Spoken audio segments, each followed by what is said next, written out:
everyone. We are back. As predicted, the stream did drop briefly because apparently the internet hates us tonight. But we don't hate you.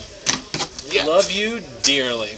We, of course, are the fine folks here at Lost Legion Games and Comics in South Charleston, West Virginia, and this is round 4 of tonight's Friday Night Magic Standard Tournament. Double check with the chat, make sure there's sound now. Is there sound? Yeah, we mute the sound in between rounds. But now it's back. So, let's talk about this matchup. On the left, Jeromie Lanham playing Blue-White Flash. Jeremy doesn't get to come out that much, so it's good to see him here. He is currently being beat down by Stefan Lowe. You might remember from last week. Top-aided last week with the same Rakdos deck wins. This one is very, very aggressive build. It's not the... We saw Victor Vasquez playing a Gutter Snipe Rakdos deck. This one is much more aggressive. I've had no confirmation. You might want to check in the chat. Type something. Yeah, if someone in the chat can confirm that there is sound, I believe that there is, but I'd appreciate it. I don't. No, yeah. I do not believe that there is. All right. Doubting Thomas back here. Oh, no. Oh, yes. See, Jeremy getting Looks like game one's pounded. going to be over before you can update. Well, I mean, yes, there's a chance that before I can send out a tweet saying what the round matchup is, that the match will be over. Or at least game 1, that's for sure. Jeromie Lanham has played Blue-White Flash for about a month now. About the time that it came out, whenever Adam Prosek did very well with it at SCG Open, was whenever he adopted the deck. Won a From the Vault realms with it. Traveled down to... Grand Prix Charleston? At the at SCG Classic? The SCG Classic. I don't know what he did down there, but has obviously just been getting more and more experience with the deck. So we see Snapcaster Unsummoned going to clean up the board here.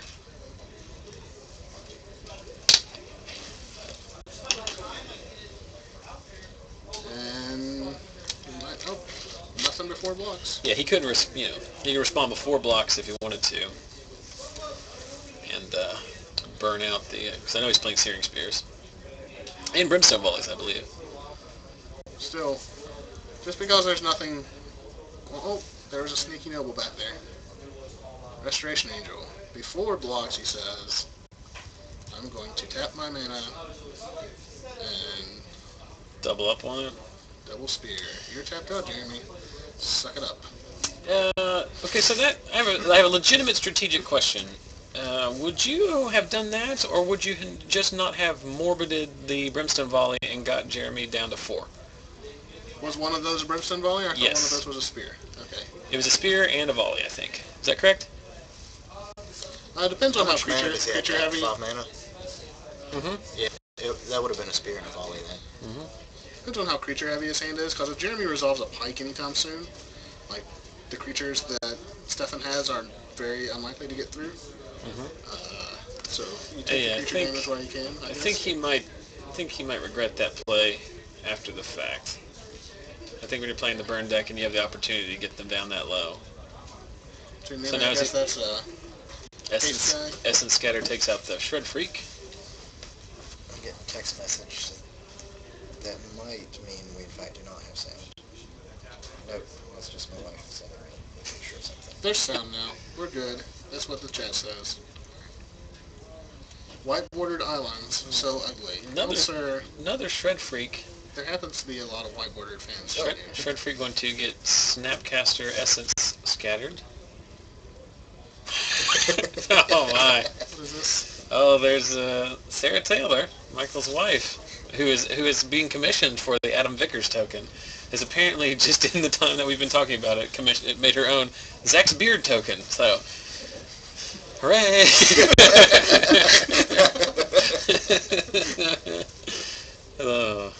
We are odd. We are an odd group of gentlemen, aren't we? Sit in this broom closet, make tokens of our beards. Bonfire for 1. Did we block with the Augur this turn, I'm assuming? I think this is pre-combat. Ooh, that would be a very good play because that clears out the Snapcaster, and then it's very unlikely that Jeremy's going to block with the Augur this turn, and Noble's going to be a 3/3 after that. Is it rewind? Probably a rewind. No, Angel. Angel blink the Snapcaster. Why would you do that? Or are we blinking the Auger? Yeah. What? Hold on a second. What happened there? Shouldn't the Snapcaster be dead? Or did he do that end of turn? I have no idea what just happened. Was that a bonfire? Yeah, good check. Good check. I mean, he didn't flash back a counterspell or anything, did he?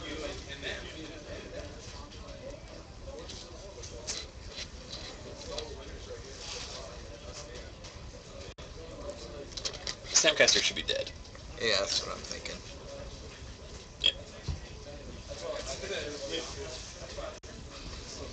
I'll let Garrett point it That's out. exactly what happened. He just thought he could save the Snapcaster by blinking. Okay.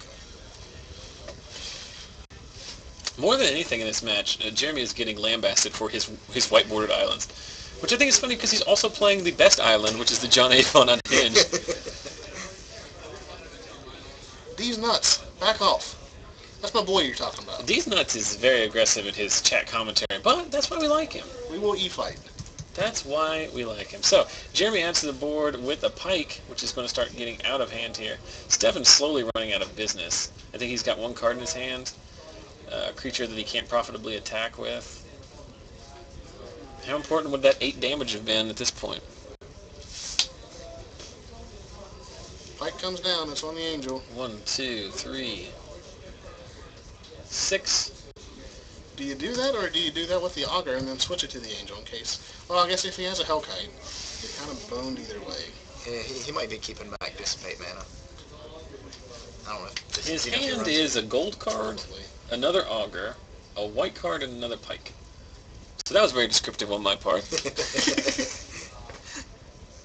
If he has another Pike, I think he game. Well, it is. Unless there's Cast, a equip. double Searing Spear in his future. Jeremy's just going to play it safe. He's going to play around something. But I think you're right. Like, I mean, there's clearly another pike in there, isn't there? All right. And so ends game 1. Yep. That's the power of the blue-white flash deck. Even, you know, it takes a little while to set up, but once the Pike hits the board, you still have a grip. Like, he still had 3-4 cards in hand at that point, correct? Yeah, it's got a lot of reach. Yeah. If the mono red deck can't bring him out, and the mono red deck, I have to assume that was a slow start. Whenever he had 2 creatures on field by turn 4, that cannot be the start he's looking for. Yeah, it's a good point, as we talked about, and also mentioning in the chat, if he had, Jeremy was at 9, so if he had aided him in the face, he could have killed him with the bonfire. Yeah. Correct. But they play the decks. Are these players 2 and 1? Are they? Well, I mean, that would also require him having the foresight of 6 turns down the road. So this is so Stefan is 2 and 1, and Jeremy is 2-0 and 1. Correct. Was Jeremy the blue-white mirror in the first against Yes. Gibbs that Yes. game 1 did not resolve? Yes. Okay. That's the worst. Yes. That's the The worst. blue-white flash mirror. So if you're just catching that, Jeremy Lanham is 2-0 and 1 with the unintentional draw, because in round 1 he faced the mirror against Brandon Gibbs, and they could not complete game 1 in the allotted time. That is an issue. Looking over the results tonight, we've got Brandon Hart and Micah Taylor squaring off in this round. They're both on 9 points. We have 6 players undefeated so far. Brandon Hart playing Naya Midrange versus Micah Taylor playing Jund, a very interesting Jund mid-range Very deck, I guess. aggressive, Yeah. David Livengood, I do not know what he's playing. He's playing against Victor Vasquez, who's playing the Rakdos Gutter Snipe deck, which is pretty fun. Michael Miller on 9 points playing Omniscience, so that's fun. That's cool. Well, I mean, He's playing against Chris Harless, who I think is playing a Rakdos deck. He's played Door in the past, but I think he's playing I know Rakdos. he's trading for Thundermaw Hellkites last week, so... Yeah, and then there's a slew of 2-0 players that I will not bother reading through. Carrying Quest, Confident, and Foresight. 2-2 Noble is not irrelevant. It's only irrelevant if he resolves one of the 12 creatures in his deck. Even though he does have cantrips, like he wasn't hitting them that game. Well, even if he resolves Snapcaster, that can't block the Noble. Exactly. Having the foresight of not knowing what your opponent's going to draw is quite impossible. And then getting your opponent to 3, well, that's not even... I think we can all agree that most of us would have made a different line, chose a different line of play in that game, were we piloting the Rakdos deck. However, I would the only time I'm going to address the chat and their negative comments this week is to say that people can do whatever they want to. Yes. It's their $5. We don't cherry pick the matches. We don't exclusively only put players that travel to Star City events or who constantly top It 8. is FNM. I mean, We are trying first to spread the love and have fun. Put Micah back under camera, or Yeah, we could have back under camera. We could have Micah play every round under camera.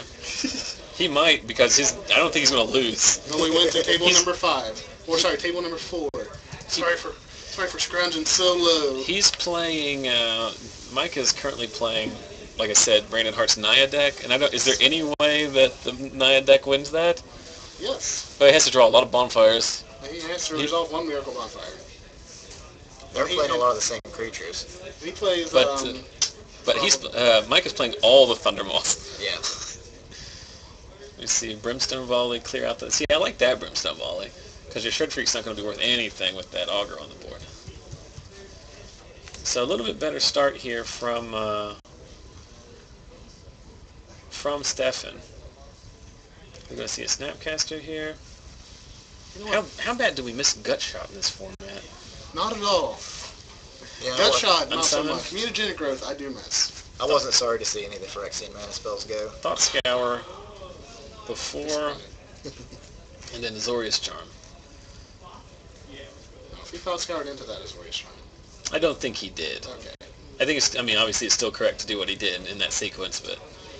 And now when the Flash deck gets to 4 mana as the aggro deck, like, you just gotta be really, like, on the back foot, you know? You cannot. Yeah, you're exactly right. You gotta play the spells as you have them, but you never feel real great about it, you know what I mean? You never You're just feel like, good attacking with your 2 let's 1s just- into your 3 4. Let's just roll the dice and see if this gets eaten by an angel. Yeah. And the question and the answer here is that no, it doesn't, but it does get tapped down by Feeling of Dread, which you rode to victory. I don't know about that card. If you had not drawn 2 of those during your finals match, you would have not been the finals champion. Because you've got some good. Last minute sideboard change. I don't say that you necessarily. I'm not saying that you got lucky. I think it's just a great inclusion out of these decks. Yeah. Buys a lot of time, and if you can snap it back, it doesn't matter because. Yeah. Yep. So Vexing Devil sticks as a creature. I guess Restoration Angel seems so. This week at Legacy, I did something I don't know if I've ever done before. Play Maverick? Well, no, I played Maverick. I've done that before, but I let a Vexing Devil stick as a creature. Yeah. But that's only because I have 6 swords effects after sideboard. I thought you were going to say you had 2 Thalias in play. I do that too, because that's how I roll. I don't even care about rules. It's my tournament. I'll cheat if I want to.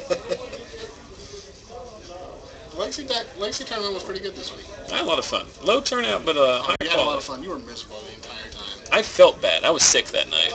I went home and had to take some medicine. Slaughter games. Is this a slaughter games? No, this is a pike. I don't know what's going on. He's counting up his pike. This game is probably not long for this world. So Stefan dead on board, and we are going to have to go look for another match. Because is there any sequence of cards? Searing Spear. Into, or is this pillar on his turn? These are Yeah, 2 pillars. I think so. If he taps and plays another Shred Freak and pounds in for 8, that'd be very good. It's just going to have to be 6, and Jeremy's going to take it. Anything over 7. As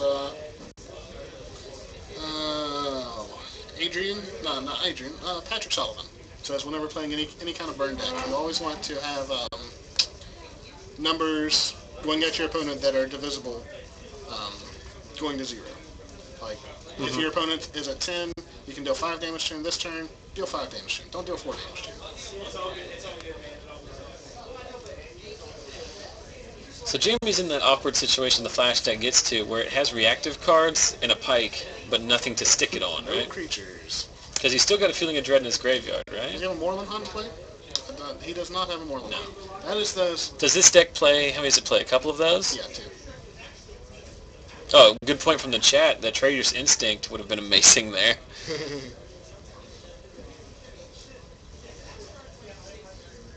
So I think Jeremy's shuffling. I think he's got a couple lands. Jeremy likes to go into the tank over nothing sometimes. And a D-Sphere the Devil.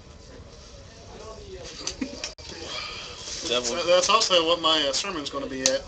D-Sphere the Devil? For my Sunday school class.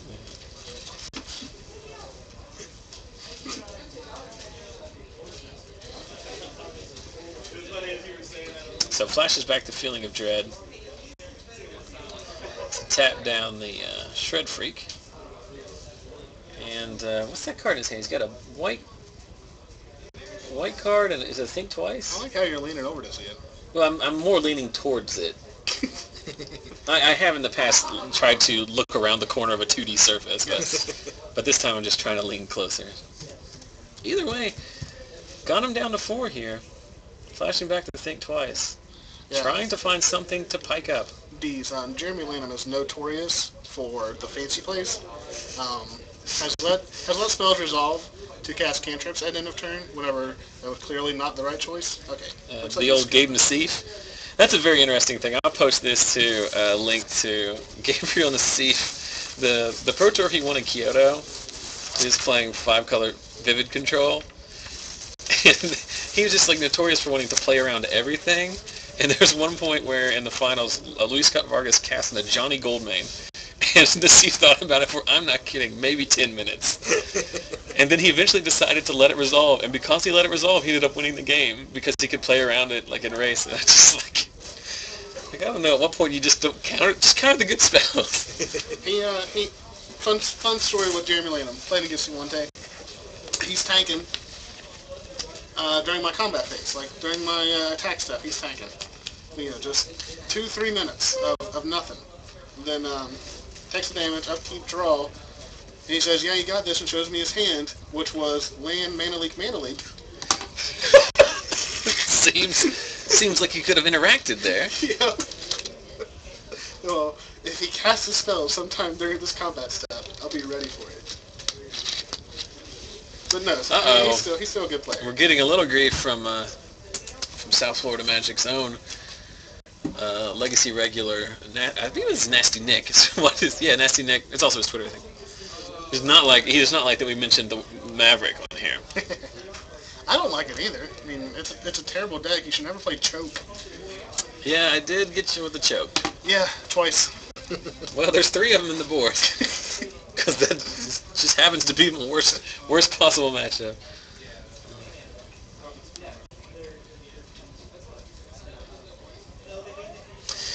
So, we got real quiet for no apparent reason. But anyway, we move on to Game 3 here.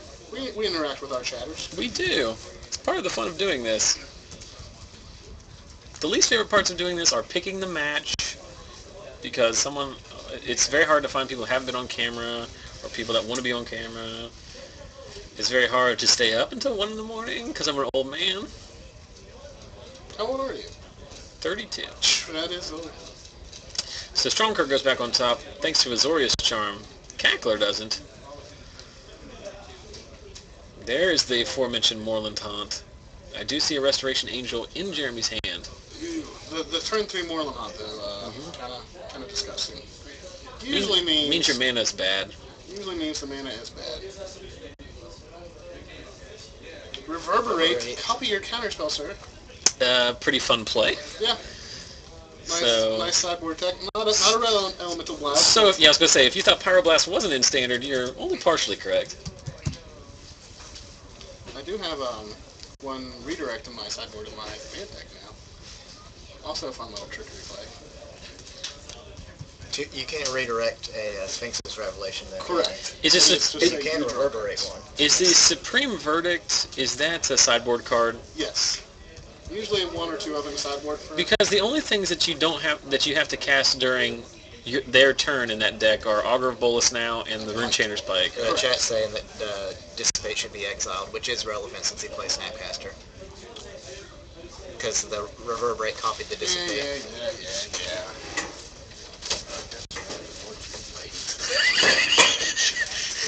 I make you tell him because he's your friend. I only know him, and I know him, but only in passing. It was already RFG. Hey, Chad. Hey, Chad. That is Chad. his RFG file. Thanks a lot for making me look like a jackass, Chad. Now they're also saying something about a hasted vampire. Did the vampire attack when it shouldn't have? I don't remember. Chad's wrong. Who cares? I don't remember. Chad is wrong. I'm not saying that the chat is wrong. I am. I'm saying. I think the Stromkirk may have attacked when it wasn't.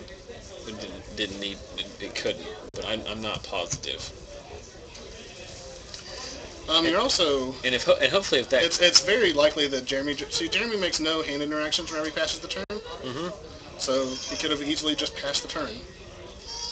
Yeah, he could have drawn past the turn and it looked like. Right. There wasn't a cycle there.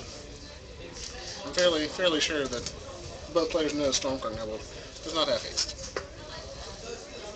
Even though you all sent me out there to interrupt their game. Now you know how it feels. I've had to do it multiple times before.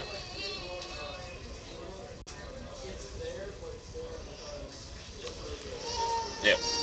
Make some Moreland Haunt token. Yeah, Moreland Haunt is easily going to take over this game.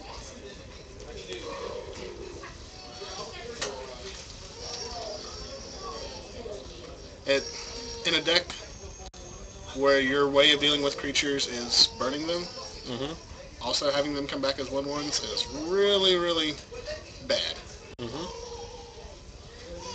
Jeromie holding up Essence Scatter, man.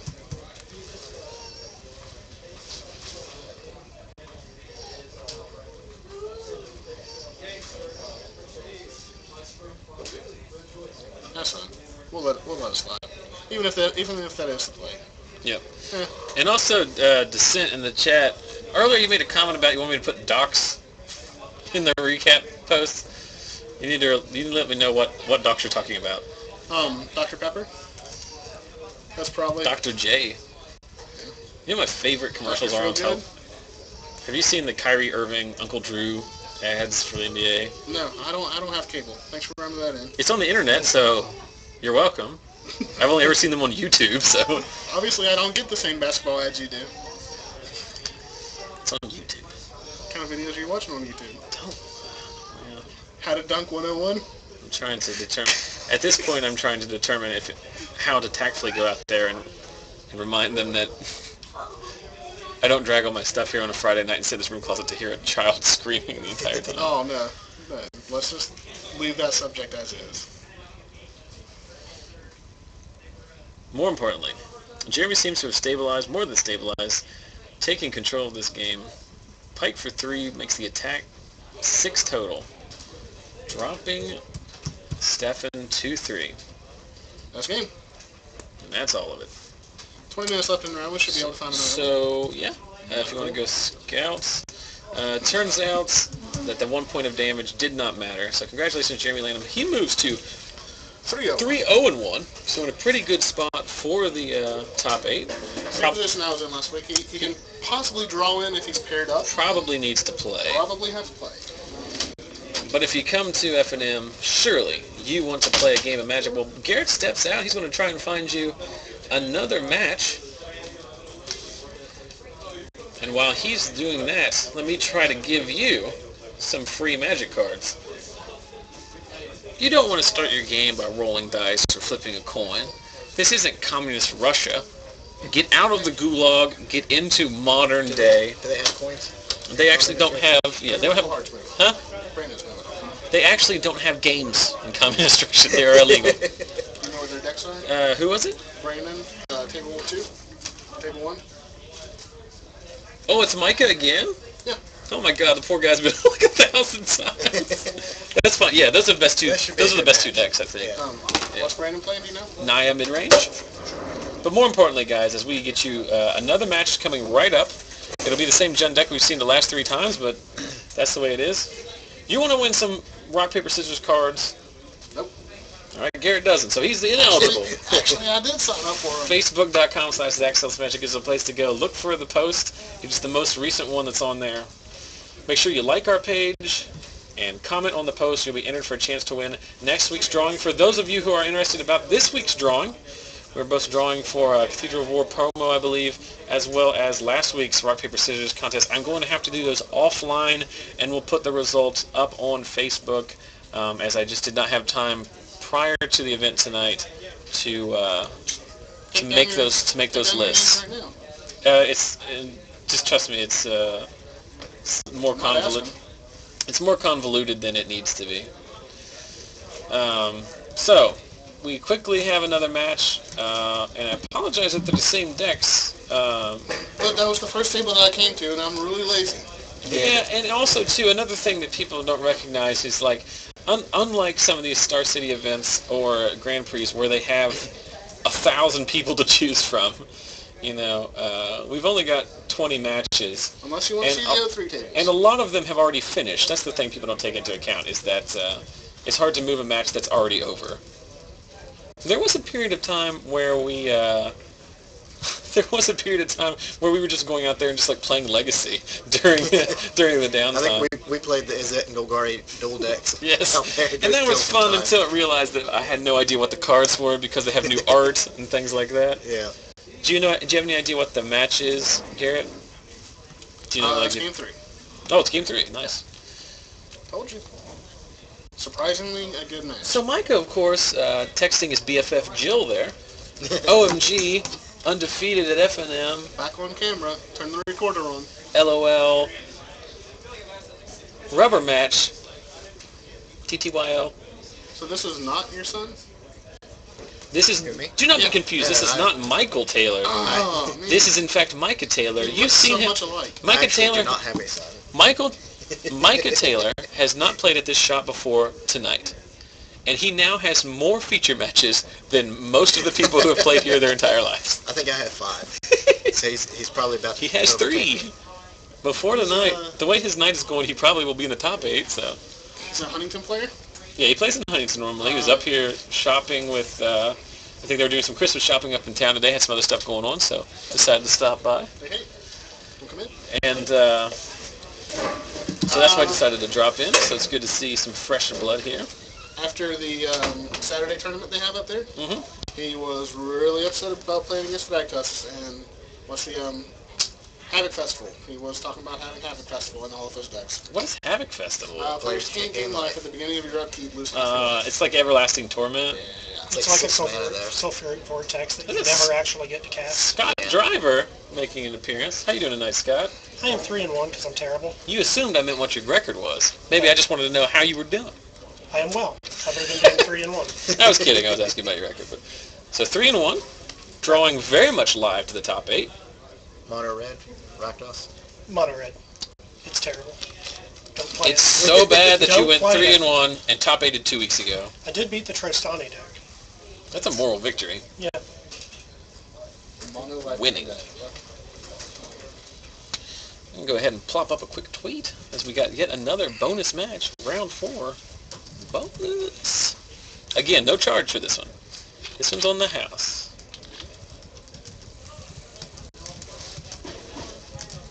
Is that a Borderland Ranger? That is the promo Dregmangler. He keeps popping cards out of that deck that I'm always amazed to see what cards. Brandon is drawing nothing but basic lands. Seems pretty odd. 4-lane Rakdos and probably a good keep. No, I'm just interesting. He probably only has like 4 or 5 basics in the deck, and he's drawing them all naturally. Not sure what the cavern named. I imagine whatever 4 or 5 drop was in his hand at the time. Probably named Rancors. Why did he tap 2 for it? Oh, he had to play the Summit tapped because of the lack of mountainage. And if you think only players in our FNM make mistakes, at Grand Prix San Antonio, Conley Woods lost in Game 3 of the top 4 because he played a Clifftop Retreat tapped when he had a Blood Crypt in play. Yep. And then didn't even realize it, passed the turn, and realized it, and you could tell that they paused the game because Conley was probably giving like sad puppy eyes to a judge or something. No, he was actually pretty. He was just like, yeah, I made a mistake. It was a long day, but they did stop the game because they do have to correct it, but like he'd already passed the turn, so. Exactly. So they untapped it, but he couldn't cast anything. And it was very relevant because he could have gone. He could have played a Huntmaster. He could have played a Huntmaster, and he could have Terminused the following turn against his Rakdos opponent. 5 mana for Thundermaw? Good grief. That card's a dick. What is it? It's Thundermaw Hellkite. Oh, it's so good. It is very good. Just wait till you run into a Silklash Spider there, Red Boy. Mm-hmm. So you take 2 off the trample, 5 from the Surprised that wasn't Hellkite, right? Play Silklash Spider game 7? Seems good. No, I've seen it in a few sideboards, but not this one. Oh, okay. Goes down to 10, right?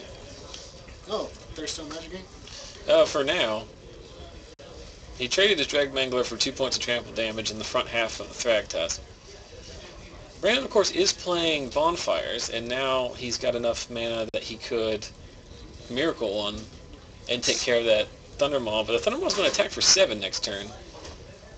And Micah is playing. Another Dreadmangler. Micah is playing That's the danger. Rakdos Return. That's the danger. Or you can just have unlimited Thragtusks. Dreadmangler is Strangler guy, so it's the constant threat of haste. I hate Thragtusk. Yeah, Thundermaw basically reads counter target Rakdos. Yes. Yeah. Zealous Conscript would be pretty good. That's a Hell Rider, right? You suicide your Hell Rider here? You don't have to. You can can just attack with a Thundermaw. You could also, we're going to put a Rancor on it.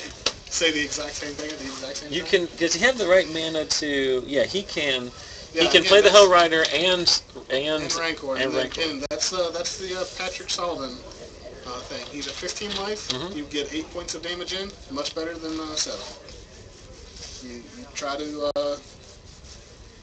factor your opponent's health by the amount of damage you can do. Can we refer to them from now on as hit points? I don't see why not. How much XP do you gain? What about lives? How many ups? Mans. He's got 15 mans Well, left. you get what is Soulforge is coming out. The new I'm losing it. Kibblers associated with it. That's my brother. Ascension? Matthew. Not Ascension. It's the one after Ascension. It's called Soulforge. Oh, it's a tribute to hunger. I thought that was Ultimate Prize. No one's heard of Soulforge. Yeah, it's the Brian Kibler's new game. Yeah. Oh yeah, I'm actually. Kickstarted You're it? down do a there? Kickstarter. Oh, congratulations, sir. Thank you for getting that game started so I can play it later. Rancor on a That game, Thundermaw. you actually level up. Yeah. Yeah, there's Every like time you there's play like a card, there's a I think video you on make on YouTube. I'll post it. Information about Soulforge. There's a video on YouTube of actually Richard Garfield Yeah. playing it. Yeah. Like It's on the yeah struggling through it. yeah because it's like a new. It's the first time he's ever seen it. Yeah. Even if that was intentional. Huntmaster. Huntsmaster's such a good. Huntsmaster lost a lot of value whenever Birthing Pod rotated out, but still such a good card. Yeah. Wait till Roll comes in. Yeah. It's really Wait good till against they- Rakdos. Gives you 2 Are they blockers reprinting and Birthing life. Pod? No, but they don't have better mana for Naya. Plus you have Planeswalker. Yeah, that guy's ridiculous. Is he at 8 there? No, he's Yeah, at it looks 10. like it's at 10. He The is. way I like to play my Huntsmaster. Oh, the Huntmaster probably back up. Is off the Yeah, field. but he didn't change it. But he was just shuffling and just some mechanics. Yeah. I can't believe how well that awful mono red deck is. Yeah, yeah. I thought this, but I didn't say anything because I thought you guys would know. But apparently Richard Garfield is also involved in the design of Soulforge. So if he stumbled through it, it's because he, I don't know. I'm kind of skeptical as to how much input he had into the design. It kind of just feels like they. It might be more of got a him to couple help him pictures talk of about it, well, the game. It might also be conceptual. I mean, Yeah. there's a lot of difference between the idea of a game and then the mechanics of it. It might be like the Stephen King blurb on the back of every novel. Exactly. That's very curious if Just Richard lending Garfield some ever, credibility to it. if when Richard Garfield designed this game in his living room in 1990, if he ever thought it would be this big. If we'd be sitting in, like, people would be sitting in a broom closet Staring at in a very state small that doesn't screen. exist, talking about imaginary wizard fights. It's the only game that Getting all bent out of shape when people don't do the imaginary wizard fights correctly. on You're camera. fighting wrong, imaginarily.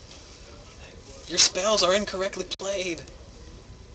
I do like Micah's ink there on his right arm there. Sweet lion. Oh, I thought that was just hair. You did? Not really. Yeah, Stout If somebody casts 2 spells on a turn, it falls off. What was the thing you did earlier tonight, Michael, that I said was the low light of the week? It was probably not very impressive. I don't remember exactly what it was. Oh, I said he only had 2 mana untapped because he had 2 mana set off to the side. The rest of them were clearly untapped. Like somebody had like 7 mana untapped, and Michael's like, well, he only has 2 mana up. His whole table just literally filled with land. So, while we were talking about nonsense, Hellrider comes down and the previous attack pounds in. So Wolf jumps the Hellrider.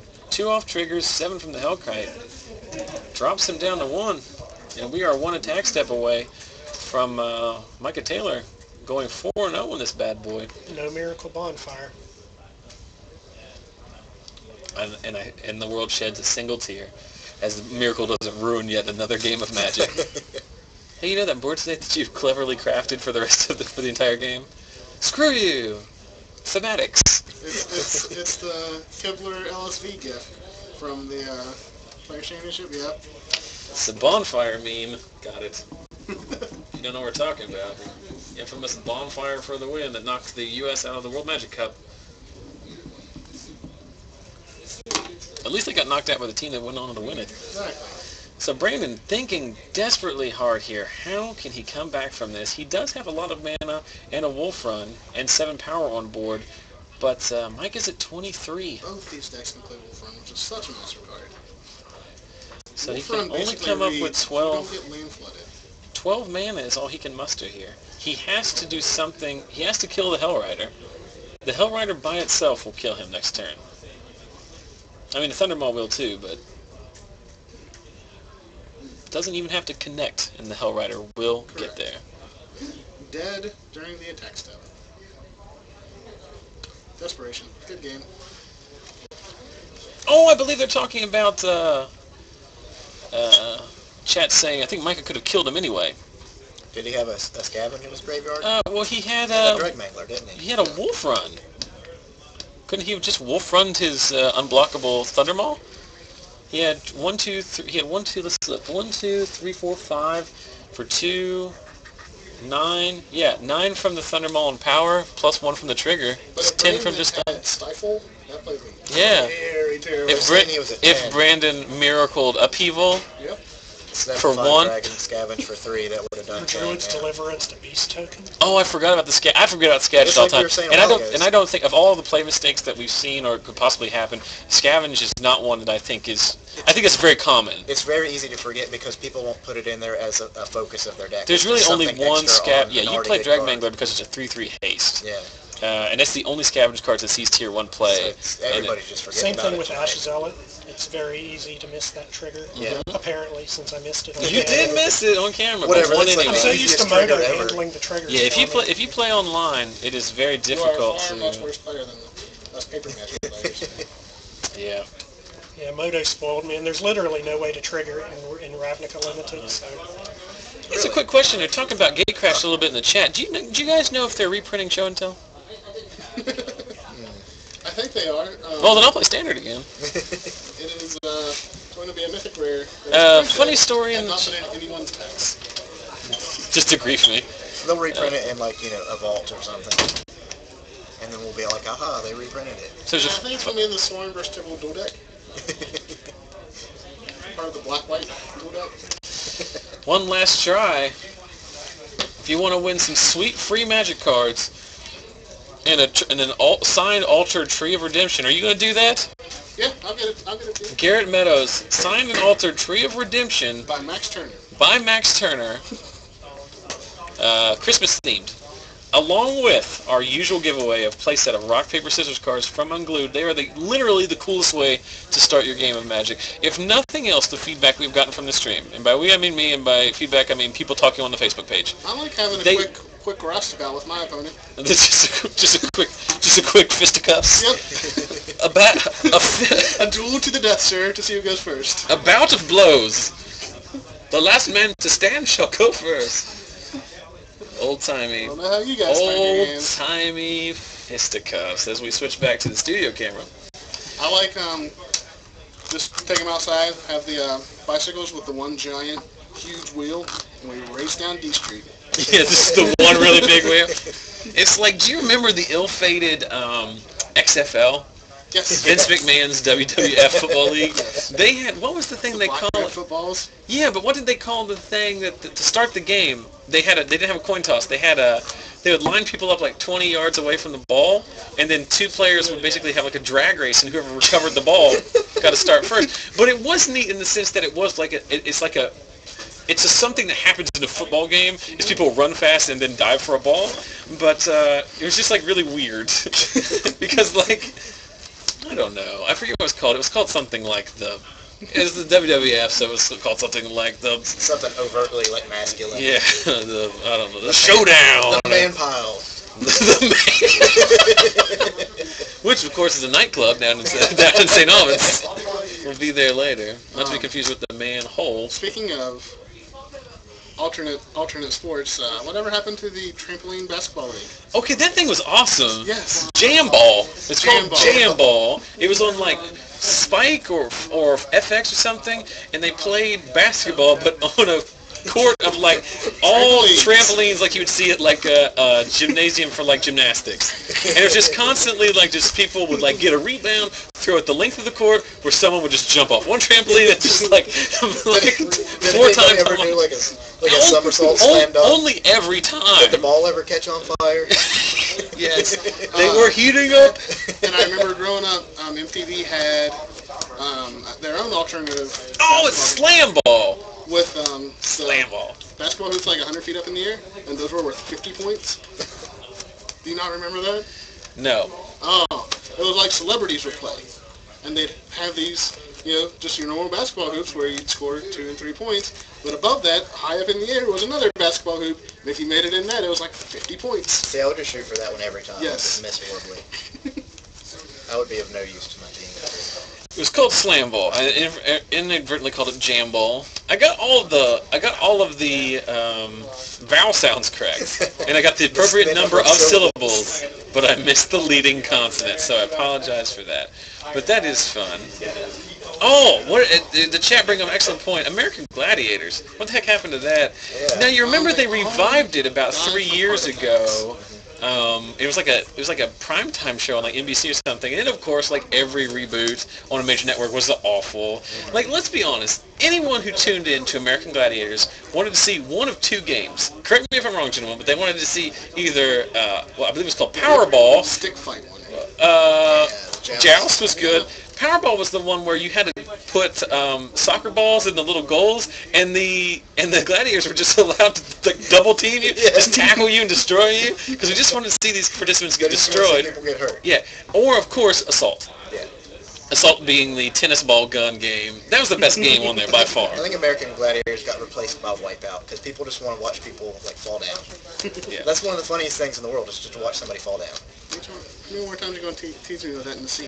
Oh yeah, what are they talking about? The one where you're in the giant hamster ball, Atlas, the Atlas spheres or Atlas stones. Well, the one where you got in a giant like hamster ball and you had to roll them around, and then I'm telling you, Powerball was very fun because Powerball was the one where there were the most injuries. Like, people got jacked up, even the gladiators. Yeah. Because there were 3 gladiators and 2 contestants and like 3 goals, and they're just constantly running in and just jamming each other. And you know those guys are all roided up, and they're just looking to hurt somebody because their life sucks. Like, They probably don't even know where they are. Morning meeting. They don't even know it's a job. They just walk in off the street and say, I'm going to F that guy up. They probably starve him. That guy looked at me wrong. Looked at me crossways. But, I would yeah, like so... to be part of that morning meeting at the Gladiator production office with all the gladiators and like one little production assistant. They probably had like handlers be like, hey, you know that dude that honked at you on the interstate the other day? We found him. He's in here. It's that 50-pound woman. Yeah. And remember, all of this will be discussed, or at least archived and recapped in our weekly recap posts. So, Atlas Stones, it was called. Not the what did I call it? Atlas Spheres or Atlas Stones? I think I called it Atlas Stones. The Atlas Stones. I think Ellen DeGeneres and Ryan Seacrest ate all the gladiators for the big power. Could have happened. Thank you, Twitch Dev. Okay. Could have happened. Interesting text message from my brother, who is still in high school. Mm-hmm. He said they played Powerball in gym, and it got banned last year because somebody got their tooth stuck in somebody else's head.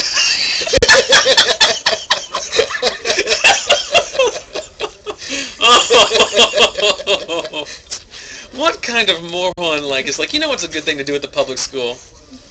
We gotta get these kids having fighting this game from American Gladiators. It would only been worse if he had manufactured his own assault course. It's like, I made this, I jerry-rigged a potato gun to shoot tennis balls. This is a good idea for everyone. Starts it up. I always, kids. I always talk about how, American gym teacher or physical fitness teacher is, the greatest profession in the world. Because it's, one of the few professions where, you just go in and you're just like, here's a kickball, some bowling pins, and a parachute. First 1 to 10 wins. Go. It's just like, did you ever play a game in elementary school gym class that was an actual game?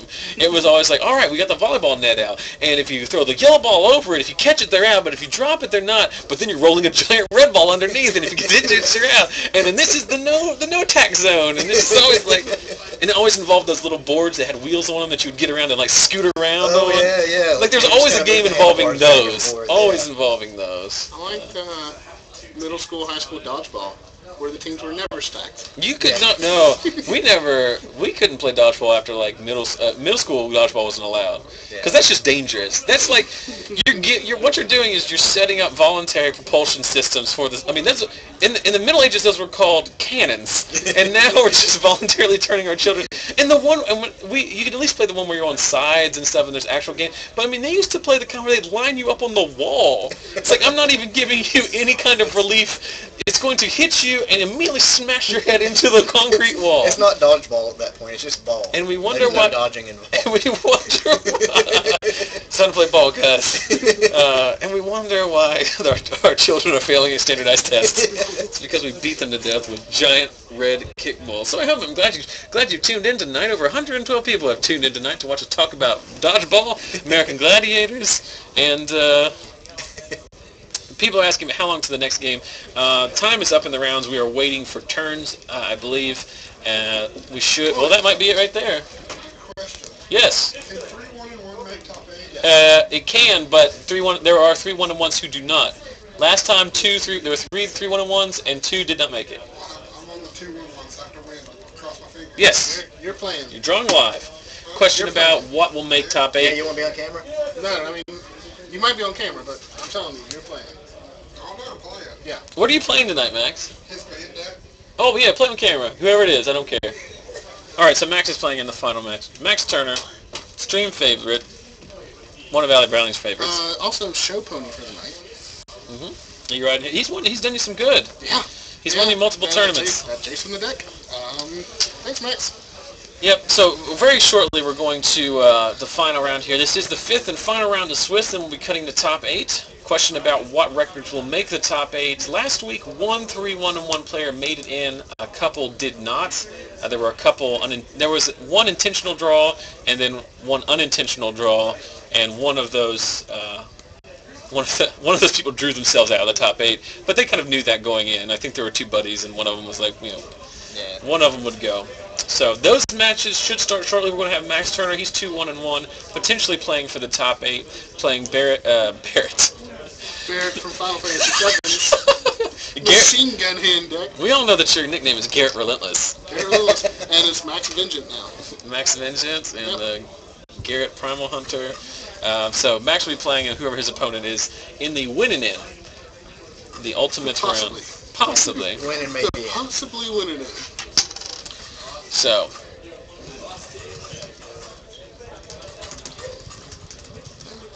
Well-known fact, the ladies do call me Garrett Relentless. Let's talk about the ladies. Somebody's talking on here. We should talk about the A-team. Here's an interesting thing. So when I'm at, so my wife, so I'm married, my lovely wife Holly. So we have a Netflix account, and I'll oftentimes watch it over my lunch break at work on my phone. And I'm always usually watching like some rerun of something like an Office or something because I don't really want to think about it. I'm not going to watch a movie on there. Yeah. And every time I sign in, it says, "What do you want to resume? What you were watching earlier?" And it's for months. It was just A-Team every time. So my wife was doing the same thing at her office, watching just exclusively reruns of the A-Team. She watched from the start of the A-Team until there are no more on Netflix. Then later she did it with Saved by the Bell, which here's an interesting thing. Did you know there was a whole season of Saved by the Bell before like the whole Bayside, Mr. Belding, like that whole crew? There was like a previous like iteration. I didn't know it either. I don't really want to know that, but I do. Because one night I went home at 1 in the morning and my wife was still up drinking wine watching that show. America, first world problems. She was having a good time. It's Miss Bliss.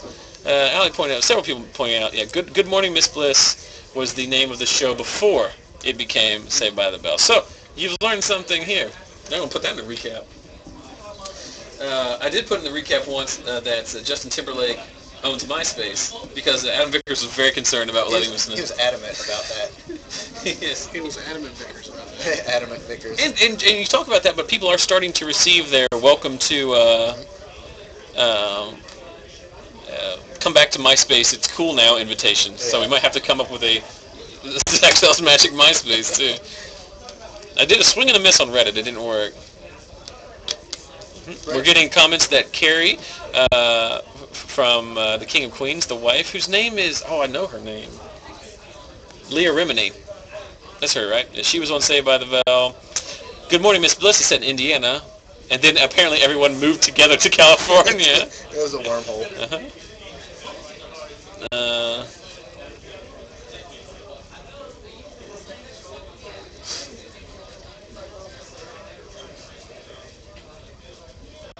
This is going to be the worst point of the stream, where I just stare at this. But I mean, it's late. It's late. Last night we had a professional society Christmas party. The country club. I was tearing it up. Standings are going to go up. Standings are up. Pairings are up. If anybody has... Ouch. Wham! Thanks, JB. Thanks, JB. If anybody has never been to a large tournament, first of all, Sam Black wrote an article on SCG Premium, which is well worth the money in my opinion, by the way. Anyway, back to the story. Sam Black wrote an article that basically goes through like how to act at a tournament, how to play at a tournament. Whenever you are in a situation where you could possibly draw in, possibly win an in, the best thing to do right now, JB, the person running the tournament, has posted standings. Go over to the standings, take a picture with your phone. Find your name, your opponent, take a picture with your phone. That way you don't have to stand up there and study the pairings. Yeah, because the standings are only up for a certain period of time. Like, that's part of the tournament procedures. They don't just leave them up there forever, because otherwise it would be... Then you can go back, sit down across the table with your opponent, and discuss what you want to do. And be like, here's what you want to do. Here's the points. Here's who's ahead of us. Here's who can catch us. You know, and you can either convince your opponent to play or to draw. Or oh, Max is playing Cliff. Oh boy. Do we want to watch that, or do we want to watch another? We already told him, right? Yeah, it's fine. It'll be a good matchup. Yeah. All right, we're moving to round 5. Omniscience versus Bant Control. We've already had Cliff on tonight, but I don't care. Have you had a Bant Control deck one? No, we haven't. So, and again, if the stream pauses for whatever reason when we switch cameras, like it seems to always do, just refresh. We are not losing the stream. It's just pausing for whatever reason.